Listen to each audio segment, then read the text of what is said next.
Gracias. Pongo mi cronómetro. Bueno, me toca hablar, voy a hablar sobre el tema de la Unión Europea y la Gran Bretaña. Cuando la planteé sobre el tema, pensaba hablar sobre la cooperación que van a tener para una seguridad compartida. Cada vez tengo más dudas de qué tanto va a ser cooperación y qué tanto va a ser compartida. Pero vamos, ahorita les voy a explicar por qué creo que cada vez menos, que esto no se va a intensificar, al contrario, que va a tener muchas aristas. Primero, que los une, evidentemente son lo que yo le llamo los enemigos comunes. O sea, no hay más. Tienen a lo largo del mundo, tienen dos, Rusia y China, ¿no? Ya lo hemos visto aquí a lo largo de las diferentes ponencias. Hemos visto que pues, Rusia, con sus agresiones físicas incluso, ¿no? Lo que pasó en Crimea, lo que hace en el Ártico, todas estas cuestiones de ciberataques que han realizado sobre el mundo, también esta presencia que ya tienen, tratan de intensificar ahí en el Mediterráneo. Pues bueno, ese es un tipo de enemigo. El otro es China, que también ya lo vimos, ¿no? Con este despliegue enorme de dinero que tienen, pues bueno, lo que ellos no es tanto un asunto militar, sino es un asunto más de enfrentamiento comercial, económico comercial, ¿no? Con todas sus propuestas tecnológicas, sus innovaciones, esa manera de penetrar en los países a través de convenios comerciales o de apoyos financieros, pues bueno, lo que los va haciendo esto es lo que los une. Pero vamos viendo poco a poco cómo cada uno va tomando su camino, ¿no? Europa, pues como podemos ver en este pequeño mapa, pues está rodeada de países inestables, por llamarlos de alguna manera, ¿no? Ya sea de una o de otra forma, tienen ahí diferentes tipos de conflictos, algunos se van incrementando, otros se van disminuyendo, pero está rodeada de este tipo de inestabilidad. Pero no solo desde ahí, desde este punto de vista social, económico, sino que también están estos conflictos armados que, como podemos ver en este mapa, también les van afectando de alguna manera. Unos que están muy, muy cercanos, otros como lo hemos visto cuando, por ejemplo, el año pasado, ¿se acuerdan? O hace 2 años, cuando hablamos de los círculos de seguridad, estos conflictos que están en el centro de África, por ejemplo, van escalando y van llegando se convierten en problemas migratorios en la costa del Mediterráneo, ¿no? Bueno, también ahí aparece México y Colombia como países que tienen grandes conflictos armados, aunque en este caso no con agentes estatales, sino al interior del país. Luego, lo que tenemos es, ya ahorita de alguna manera Marlene nos los mencionó, ¿no? Cómo va toda esta cooperación militar desde la implementación del PESCO, desde la iniciativa europea de intervención, donde están todos estos países, donde también participó el Reino Unido. En 2018, ya cuando se hace la declaración conjunta sobre cooperación ante amenazas entre la Unión Europea y la OTAN, y en el 2020, cuando se establecen las condiciones generales para invitar excepcionalmente a los países terceros, es decir, ya previendo, ya teniendo la salida de la Gran Bretaña de la Unión Europea, pues bueno, había que buscar un mecanismo que los incorporara, ¿no? No podíamos, no se podía desde el punto de vista de la Unión Europea tener primero de socio a la Gran Bretaña y luego no incorporarlo en las misiones de corte militar, ¿no? Entonces, me parece que fue, digamos, ya la salida, apenas el año pasado se dio la aprobación de decir, bueno, está bien, está fuera de la Unión Europea, no va a entrar bajo ningún otro acuerdo por lo pronto, no hay ningún acuerdo de cooperación, pero bueno, no, vamos a abrirla, ¿verdad? Vamos a dejar una puerta abierta por si en algún momento tenemos que cooperar, pues que exista el instrumento legal que nos lo permita, ¿no? Luego, pues bueno, toda esta cooperación europea en actividades y despliegues fuera de su territorio, pues tenemos estas 17 misiones, que estas son al 2020, que ahí simplemente son prácticamente las mismas que hace 2, 3 años, solamente se ha incorporado una misión adicional y pues bueno, eso también nos permite ver que la salida de la Gran Bretaña es interesante porque también le pega a estos despliegues. Si bien es cierto que no participaba tanto personal militar, sí participaban con recursos económicos. Entonces, sí tiene un efecto en estos despliegues. Y entonces ya llegamos al acuerdo de comercio y cooperación, ¿no? Al que a duras penas en diciembre llegaron y se pusieron de acuerdo. Tiene la seguridad europea tiene sus dos vertientes, ¿no? La seguridad interior y la seguridad exterior. Para la seguridad interior, como ya lo mencionaron en la mañana, sí tienen un espacio legal en el cual van a cooperar, ¿no? Básicamente es para el intercambio de nombres de pasajeros y datos sobre ADN, huellas dactilares, datos de matriculación, etcétera. El segundo gran componente de este acuerdo de seguridad interior es que hay un procedimiento que yo le llamaría de extradición simplificada, que en caso de que tenga que haber algún proceso que implique el traslado de algún detenido de un país, ya sea de la Gran Bretaña a la Unión Europea o viceversa, existe un mecanismo que facilite la extradición y no los plazos legales que tienen los demás países que son más largos, ¿no? En este sentido se buscó que en seguridad interior tuvieran este acuerdo. Sigue habiendo cooperación en cuanto a las demás formas de seguridad, pero ya la Gran Bretaña no tiene acceso directo. Es decir, ya tiene que pedir la información como cualquier otro país. Tiene que pedir la información sobre Schengen, tiene que pedir información sobre el sistema de Europol, y ahí me sobró uno, y sobre el sistema de gestión de Eurojust. Puede solamente pedir informes, no puede tener acceso a estos sistemas. Entonces, eso evidentemente pues es una forma de detener un poco y controlar, decirle, pues bueno, te saliste, ok, yo te voy a ayudar, pero pues ya no puedes entrar a los sistemas. En cuanto a seguridad exterior, ya lo habíamos mencionado, bueno, ya lo habían mencionado más bien, no hay acuerdos integrales, ¿no? Lo que hay son promesas de que pues, futuramente vamos a participar y vamos a ver cómo nos integramos, pero por lo pronto, la política común de seguridad y defensa les dice, ok, vamos a cooperar, pero por lo pronto pues te aplican en tanto no tengamos un acuerdo de cooperación Gran Bretaña, Unión Europea, pues se te van a aplicar las mismas reglas que terceros países. Entonces, ahí hay una limitante. Luego, en marzo, se publicó la estrategia británica de la Gran Bretaña global en una era competitiva, la revisión integrada de seguridad, defensa, desarrollo y política exterior, conocida simplemente como la revisión integrada. Este es el gran documento de hacia dónde quiere ir la Gran Bretaña en los próximos 10 años, bueno, 9, de aquí al 2030. Tiene muchísimos elementos esta estrategia. Básicamente lo que dice es, en cuanto al tema de seguridad, pues nosotros seguimos con nuestro compromiso con la Unión Europea, pero va a ser a través de las fuerzas expedicionarias conjuntas, a través de la OTAN, y a través, en todo caso, de relaciones bilaterales. No vamos a buscar un acuerdo por lo pronto, porque no vamos a trabajar de manera conjunta, pero sí de manera bilateral.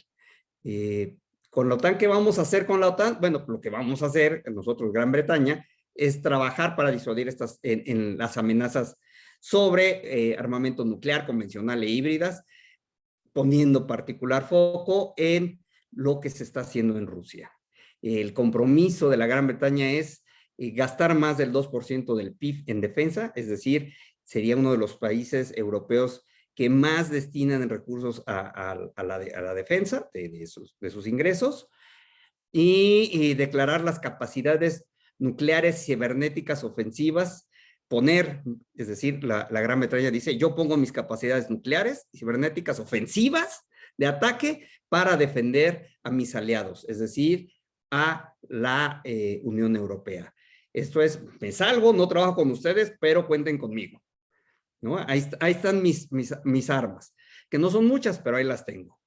Europa, ¿qué quiero hacer con Europa? Bueno, lo que pretendo es mantener mi compromiso por la seguridad y la prosperidad. Eso no cambia. Necesitamos que la Unión Europea pues tenga estas características.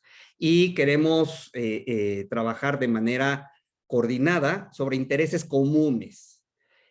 Aquí sí ya va a ser, ¿qué te interesa a ti? ¿Qué me interesa a mí? No como hasta antes que eran los temas de toda la Unión. Pues ahora vamos a ver, vamos a ir descartando temas que no le interesen a la Gran Bretaña. Por ejemplo, la seguridad y la estabilidad del continente es algo que les gusta, es algo que tiene interés común, lo señalan específicamente. Podemos trabajar en el interés común, que es la acción climática, lo que ya mencionaba también Marlene, la biodiversidad, también como señalaba Marta, pues también trabajan evidentemente en cuanto a las amenazas terroristas. Con China es especial, porque mientras que Rusia sí lo ve como una amenaza, a China no, a China le llama que es un competidor económico sistémico. La competencia con China no es militar, la competencia con China no es de seguridad, es de competencia económica. Y entonces eso le da un cambio radical. Es decir, tengo digamos, en la perspectiva global, tengo que cuidarme de dos objetivos, no más que uno es agresivo y el otro, no es que no lo sea agresivo, pero es en términos económicos. El otro es en términos de despliegues militares, etcétera. Mientras que con China es dinero, son negocios, son rutas comerciales. A Rusia, repito, la considera una amenaza permanente y sobre todo lo que dice esta revisión integrada es, nos vamos a enfocar en la región del Indo-Pacífico. Ese es nuestro objetivo a partir de ahora. ¿Por qué? Porque ahí es donde vemos que se está intensificando toda la geopolítica del mundo. O sea, sí tenemos todos estos problemas en Europa, en Europa Oriental, pero la verdad es que nosotros lo que queremos es regresar recordemos cómo que fue cuando era el gran imperio, pues tenía todo el control desde Japón, India y demás. Entonces, ¿qué tiene la región Indo-Pacífico? Existen algunas tensiones potenciales, todavía hay disputas territoriales, hay un cambio, hay una amenaza ahí también de cambio climático, pero es donde existe el mayor intercambio económico comercial. Recordemos que buena parte del comercio, algunos lo llegan a poner hasta en un 70-80% del comercio mundial transita por el mar y transita por el Canal de Suez. Y cuando se bloqueó hace no me acuerdo cuántos meses que se bloqueó el canal, pues bueno, hubo una verdaderas preocupaciones sobre qué va a pasar con nuestras mercancías. Algunos cargueros decidieron darle la vuelta a la antigüita, rodear todo África, y otros esperaron ahí días, semanas. Es decir, la Gran Bretaña ve ahí un posible foco de conflicto. ¿Y qué dice la Gran Bretaña? Pues aprovechemos todas nuestras capacidades diplomáticas. ¿Dónde tenemos oficinas? En donde vean todos los puntitos azules que ustedes ven, es lo que la Gran Bretaña identifica como, aquí tengo mis oficinas. O sea, yo tengo capacidades diplomáticas, no tanto de despliegues de armas, pero sí tengo todavía una gran tradición diplomática. Entonces, estas las debo de aprovechar para darle un nuevo giro a mi política exterior. ¿Cómo reacciona la Unión Europea? Pues bueno, finalmente se aprueba el Fondo de Defensa, que como ya lo habíamos señalado, pues desde 2017 se viene preparando. Finalmente ya se aprobaron el reglamento, ya se aprobaron cuántos son los recursos, tiene sus antecedentes en qué se gastaba este dinero. ¿Por qué es necesario? Pues de alguna manera porque, como lo dice ahí, el 80% de la adquisición de los materiales y el 90% de investigación tiene una base nacional. Y esto hace que no exista interoperabilidad en el equipamiento. Existan 20 tipos de cañones, de tanques, 40 tipos de aviones, 4 tipos de submarinos, y entonces cada país se va cerrando a sus propias armas y a su propio equipamiento. Entonces lo que necesita, lo que ha detectado la Unión Europea es trabajar con recursos para que todos podamos tener interoperabilidad. Es decir, que los aviones franceses puedan ser tripulados por pilotos italianos, por decir algo, ¿no? En 2019, antes de la pandemia, se planeaba alegremente que iban a ser 13,000 millones, terminaron siendo poco menos de 8,000 millones, lo cual también va acorde a lo que nos platicó Marlene sobre la reducción en el PESCO, y se va a dividir en 2,600 a investigación y 5,300 a desarrollo. Luego, por ejemplo, ¿cómo comparamos qué es lo que tiene la Unión Europea y qué es lo que tiene el resto de los países europeos? Por ejemplo, Rusia, de acuerdo al índice del Múnich de armamento, ocupa el segundo puesto en cuanto a armamento mundial. Y, por ejemplo, de todos los equipos que tiene, escogí el de helicópteros de ataque, ellos tienen 538 helicópteros de ataque. Francia, que ocupa el séptimo puesto a nivel global, tiene 69 helicópteros. La Gran Bretaña, que tiene el octavo puesto, tiene 38 helicópteros. Italia tiene 59 en el lugar 12. Alemania en el lugar 15 tiene 56. Y España en el lugar 18 tiene 24. Si sumáramos los 5 países, estos 5 países europeos abajo de Rusia, entre todos ellos tienen la mitad de helicópteros de ataque que Rusia. Entonces tienen una limitada fuerza militar comparada con Rusia. Por eso es que Rusia pues sigue siendo una amenaza. Y estas viejas amenazas de la Guerra Fría, pues mientras más armas, pues más persuasivo soy de mantener la paz, ahí están.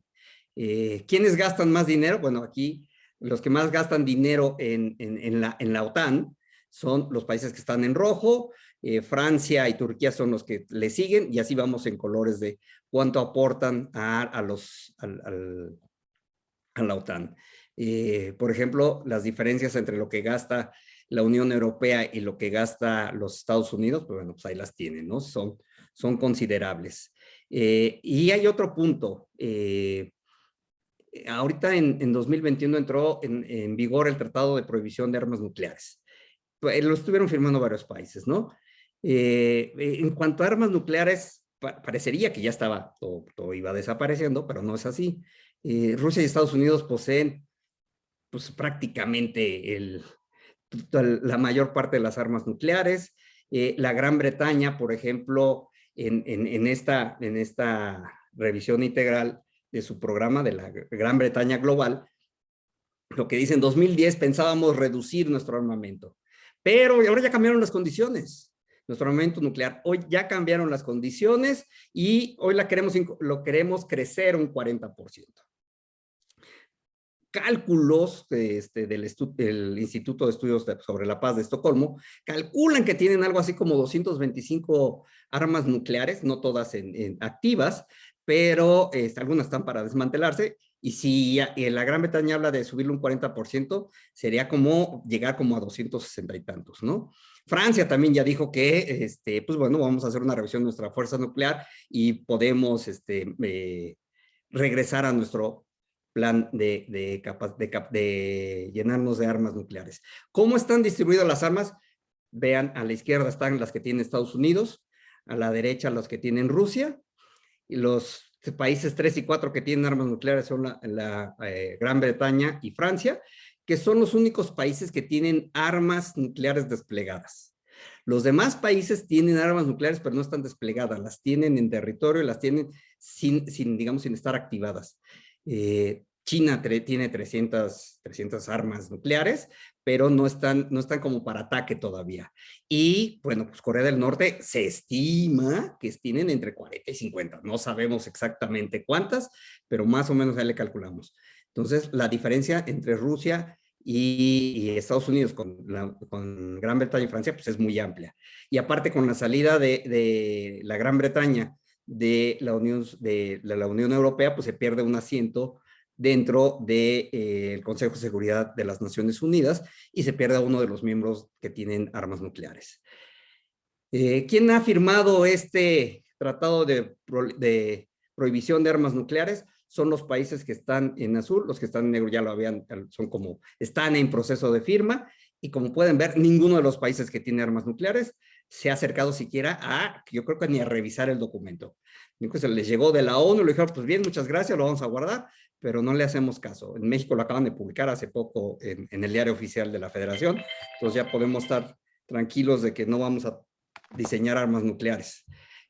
Por último, bueno, Estados Unidos sigue siendo, es el otro gran elemento, ya lo platicaron bastante, sobre todo Marlene, ¿no? Digo, no hay más que agregar, y con la Unión Europea pasaron del distanciamiento a hablar a la cooperación, quieren ponerle límites a Rusia, hay un punto ahí con la amenaza de China y la nueva ruta de la seda. Con Biden y Johnson plantearon renovar la Carta del Atlántico, que en su momento firmaron Roosevelt y Churchill. Claro, lo plantearon así como un espíritu de bondad.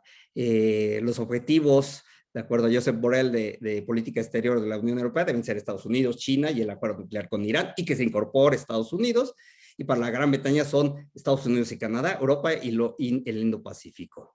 ¿Por qué les interesa tanto el Indo-Pacífico? Porque como ya en la mañana lo platicó Jorge, pues por la ruta de la seda y la lucha por el Ártico. Estas son las nuevas rutas que en el Ártico, que aprovechando que ha habido grandes deshielos, ahora ya pueden pasar y cruzar el Ártico por el medio, que es lo que está haciendo China, y con eso están con eso están llegando los puertos del Báltico en Europa. Entonces, Rusia también los ha estado usando, los Estados Unidos quieren implementar ahí también algunas acciones, China ha hecho tratos con Islandia, por ejemplo, para tener acuerdos comerciales en aras de empezar a tener presencia en el Ártico, ¿no? Y bueno, finalmente Un China, minuto, por favor. apoyo diplomático, ya con esto termino, tiene apoyo diplomático que va creciendo, por ejemplo, cuando hubo una propuesta en la ONU para criticar el papel que ha hecho China en Hong Kong, los que están en azul son los países que votaron a favor, cuando votaron a que estuviera en contra, que lo propuso una Pakistán y otra Cuba en contra de Hong Kong y Xinjiang, como ya lo mencionaron también en la mañana, son los países que están en gris oscuro y gris oscuro con rayitas.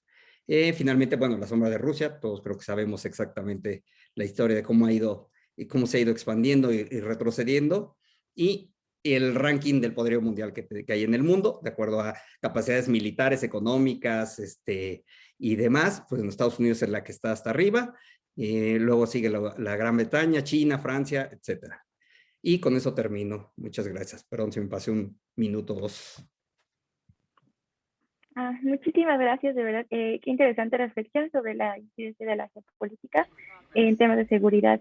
Bueno, siguiendo bajo la misma línea, a continuación le cedo la palabra a Ana Luisa Trujillo Juárez, quien nos va a hablar de las propuestas de seguridad